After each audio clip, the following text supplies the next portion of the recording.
नमस्कार। ज्योतिष विज्ञान में कर्म की प्रधानता को दर्शाया गया है। कर्म की प्रधानता के हिसाब से ही व्यक्ति का प्रारब्ध तय होता है और इस जीवन में जन्म कुंडली में जो ग्रह बैठते हैं वो प्रारब्ध के कई जन्मों की कहानी कह रहे होते हैं। भाग्य की प्रधानता व्यक्ति के जीवन में उसके कर्मों में अंश मात्र होती है, क्योंकि कर्म की प्रधानता ज्यादा होती है व्यक्ति के जीवन में। जो भाग्य या दुर्भाग्य बनता है व्यक्ति का, वो भी अनेक जन्मों के कर्मों के हिसाब से ही बनता है। कर्म, ऋण या जमा ये ज्योतिष शास्त्र की प्रमुख मान्यताएं हैं। हमारे वेदों में जो ज्योतिष शास्त्र की निहित महिमा को दर्शाया गया है वो कर्म पर ही आधारित बताया गया है। ये ग्रह स्वयं के आदर्श दुनिया से हट करके व्यक्ति के जीवन में आवेग के रूप में काम करते हैं, क्योंकि उन्हें उस व्यक्ति के जीवन में उसी तरह का कार्य करने का निर्देश मिला होता है। हमारे संस्कारों, हमारे पूर्व जन्म के कर्मों के हिसाब से ही ये हमारे जन्म कुंडली में बैठे हुए ग्रह अपना रोल अदा कर रहे होते हैं, अपनी भूमिका निभा रहे होते हैं। क्योंकि हमारे अनेक जन्मों के कर्म हमारे सूक्ष्म ज्ञानेंद्रियों में संचित होते हैं और ये कर्म हमारे जीवन में हमें हमेशा परेशान करते रहते हैं, क्योंकि कर्मों का हिसाब किताब अवश्य होता है। किसी ने आपके साथ छल किया, आपको अपमानित किया, आपके बारे में झूठा प्रचार प्रसार किया, आपको अपयश दिलवाने का माध्यम बना, आपके बारे में बातों को तोड़ मरोड़ करके लोगों के सामने प्रस्तुत करके आपको दोषी बनाया और आप उन विपरीत स्थितियों को सह करके शांत हो गए, कष्ट से भर करके भी अपने कष्ट की अभिव्यक्ति किसी से करने में असमर्थ हो गए, क्योंकि उस समय वातावरण आपके विपरीत था। आप घुट घुट करके अपनों से दूर हुए, एकाकी हुए, आपने असमर्थ होकर के सब कुछ ईश्वर के हाथों में छोड़ दिया और अंधकार में आप डूब गए। आपके अपने रिश्ते भी आपके विपरीत हो गए, क्योंकि वो भी दुष्प्रचारों को बढ़ाने में प्रेरक बन गए। अगर आपके अंतर मन से आह निकल गया, आप किसी को समझा भी नहीं पा रहे हैं कि आप दोषी नहीं हैं, तो निश्चित मानिए आप तो शांत हो गए, लेकिन वो न्यायकर्ता कभी भी शांत नहीं होता, क्योंकि जिसको पीड़ा और कष्ट मिल रहा है वो सह लेता है, प्रकृति कभी भी सहन नहीं करती। दूसरों के बारे में झूठा प्रचार प्रसार करने वालों पर बेआवाज ब्रह्मांडीय लाठी ग्रहों के रूप में बरसती है, क्योंकि ब्रह्मांड में कुछ भी ऐसे ही नहीं घटित होता है, हर कुछ अपने समय से बंधा हुआ है।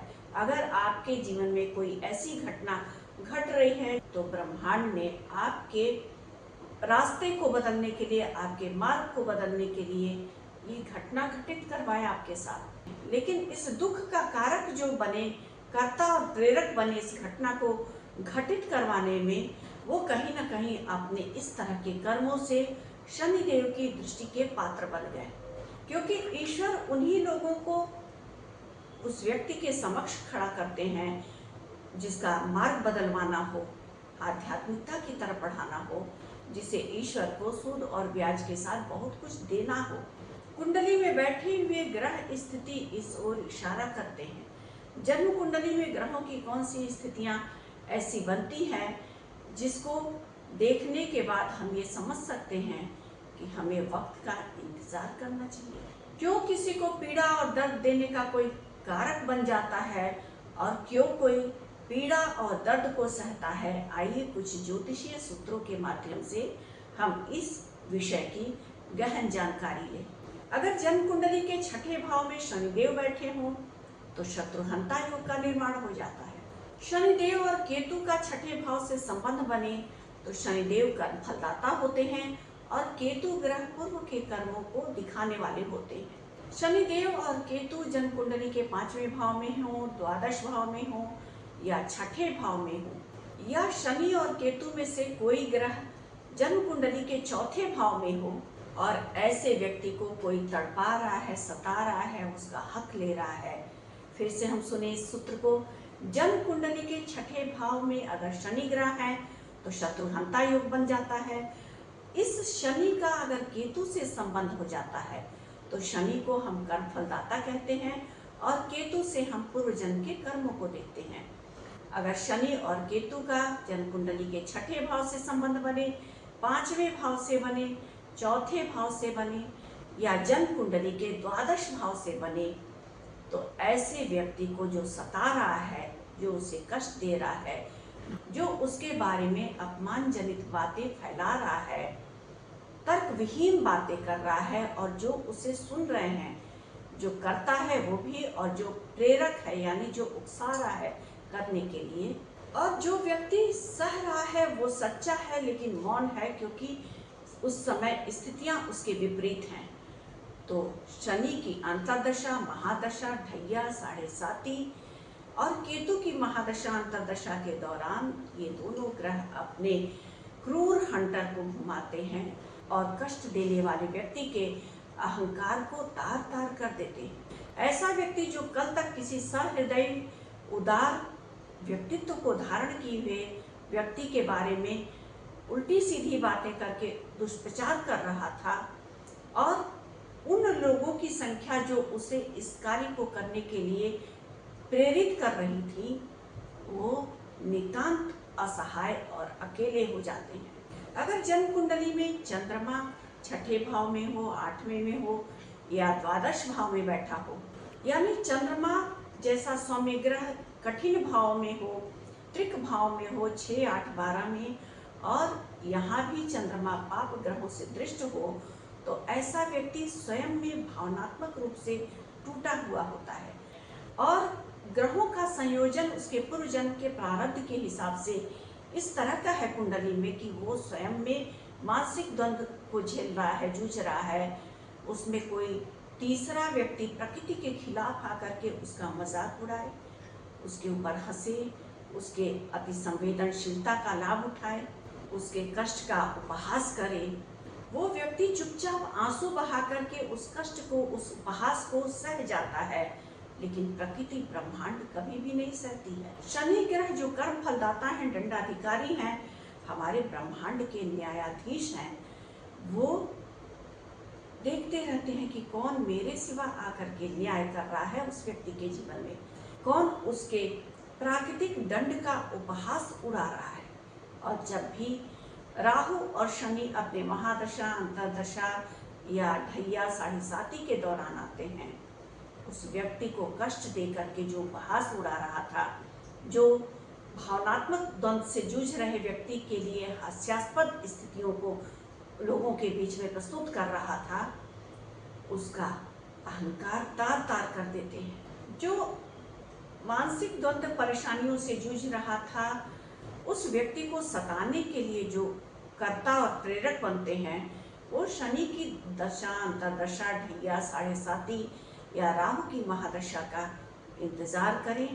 राहु और शनि जब भी अपने दशा अंतर्दशा के दौरान आएंगे, ब्रह्मांड के द्वारा सौंपे गए इस कार्य को अवश्य पूर्ण करेंगे और कष्ट दे करके उस व्यक्ति को त्राहिमाम करवा देंगे जो किसी के दुख का कारण बना था। जन्म कुंडली के पांचवें भाव में अगर देवगुरु बृहस्पति बैठे हैं, तो पांचवें भाव से हम पूर्व के पुण्य को देखते हैं, अपने संतान को भी देखते हैं।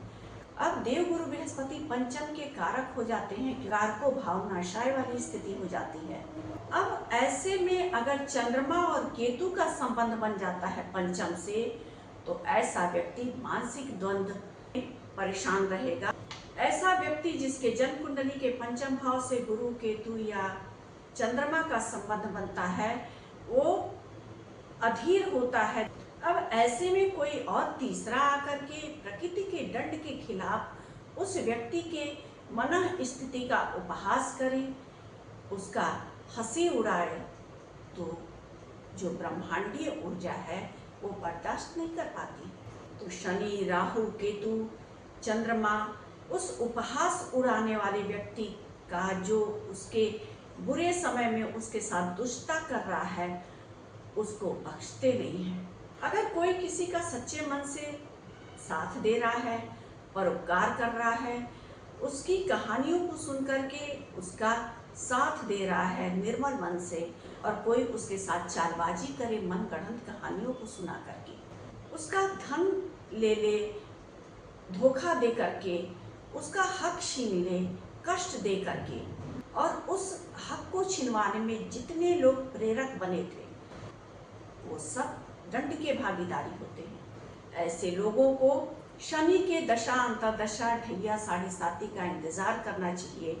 जो किसी का हक छिनवाने में या किसी का अपयश करवाने में प्रेरक बन रहे हैं, उकसा रहे हैं उस व्यक्ति को, उसको सुन रहे हैं, उसकी हाँ में हाँ मिला रहे हैं, वो सब दंड के भागीदारी होते हैं। मौन न्याय सिद्धांत होता है प्रकृति का, वो सब कुछ देख रही होती है और समय आने पर ब्रह्मांड किसी को भी उसकी गलतियों के लिए बख्शता नहीं है, क्योंकि शनिदेव का न्याय हर जीव के लिए बराबर होता है। कर्मानुबंध लौटता है और अचूक होता है शनिदेव का न्याय प्रणाली, जो सबके साथ बराबर न्याय करता है।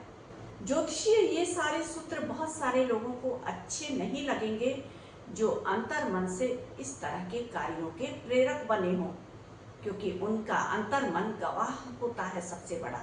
जब मृत्यु के उपरांत व्यक्ति अपने कर्मों के द्वारा गति पाने के राह पर आगे बढ़ता है, तो आत्मा सूक्ष्म शरीर को धारण करता है, उस आत्मा में सारी कर्मों की स्मृतियां रहती हैं। उसी स्मृति के हिसाब से व्यक्ति का अगला गति देह का तय होता है।